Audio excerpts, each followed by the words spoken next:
The weekend, it's Saturday, October the 5th. The word for you today, our lesson is the river of God. Scripture verse comes out of Exodus chapter 2, verse 3. It says, "But when she could hide him no longer, she got a papyrus basket for him, coated it with tar and pitch. Then she placed the child in it and put it among the reeds along the bank of the Nile." What's going on? You're talking about Jochebed. Amram and Jochebed were the parents of Moses. They lived in Egypt. Pharaoh in Egypt is afraid of the Hebrew people because they've become so numerous.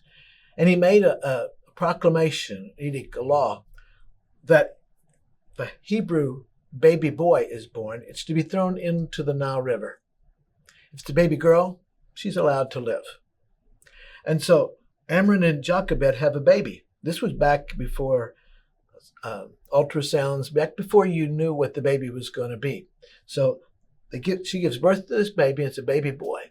Well, they have to try to keep him quiet because the authorities find him. They're going to kill this baby and throw the baby in the river. Hebrews chapter 11, verse 23 tells us that by faith, Moses' parents hid him for 3 months because they could see that he was not an ordinary child. So for 3 months, somehow they kept this little baby boy quiet, and they hid him from the Egyptian officials. But by the time he's 3 months, they know they can't do this any longer. They've got to do something.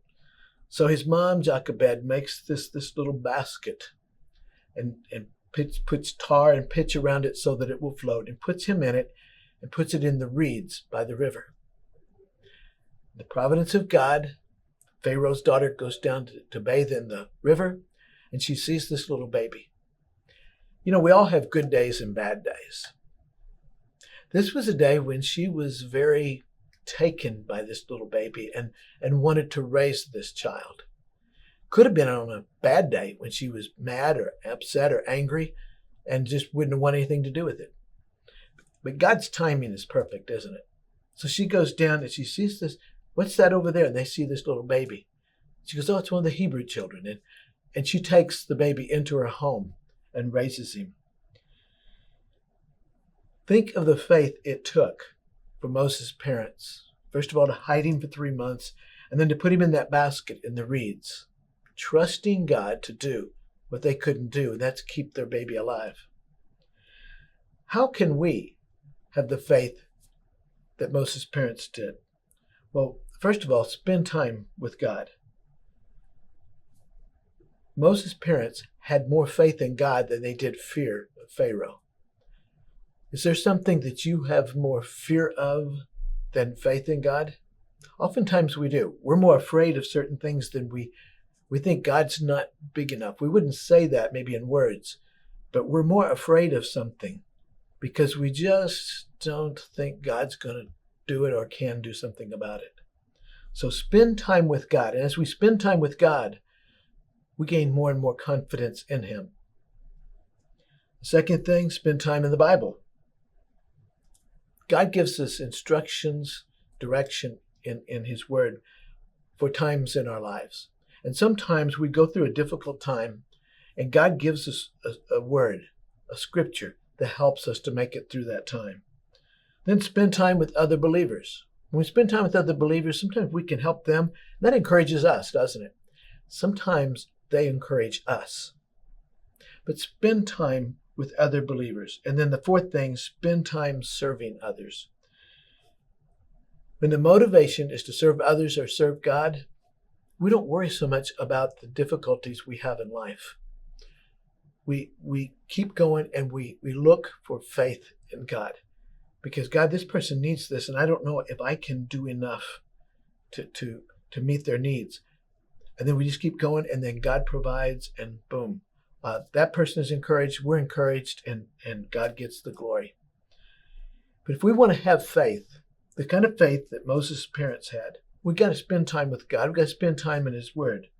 Spend time with other believers, and then spend time serving others. Those 4 things will help us. That will help us to grow our faith. There were missionaries named Robert and Mary Moffat. For 10 years, they labored among the people of Botswana without one convert. 10 years. Every day they would get up and they would teach and they would do things. They would live with these people. And not one single convert in 10 years. After 10 years, the people that were helping to support them financially began to wonder, this is a lost cause. We need to pull them out of there and put our resources somewhere else. But the Moffats said, no, don't. We need to keep going. So a couple more years, they keep going, and still the darkness happens. Finally, one person asked them, he said, hey, I'm going to be coming to visit. What is something I can bring you? They thought about it, and they asked for a communion set to take the Lord's Supper. What good is a communion set going to do? Because there aren't any converts.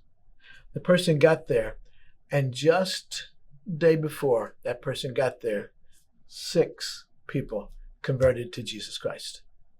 That person got there, and then they were able to have communion together. Coincidence? I don't think so. But it took constant faith of the Moffats to keep going for 12 years without seeing any results, but to keep going. Those 6 people chances are they would not have made that profession of faith and been saved had the Moffats not kept their faith. And how could they keep their faith? Spending time with God, spending time in His Word, serving other people. That increased their faith, and they were able to do that. How are you doing on spending time with God? Is there any area in your life that you need more faith in? Spend time with God. Read the Bible. Study the Bible. Spend time with other believers. We gain confidence and faith from them. And then serve God and serve other people. And see if your faith doesn't get stronger. Have a good weekend.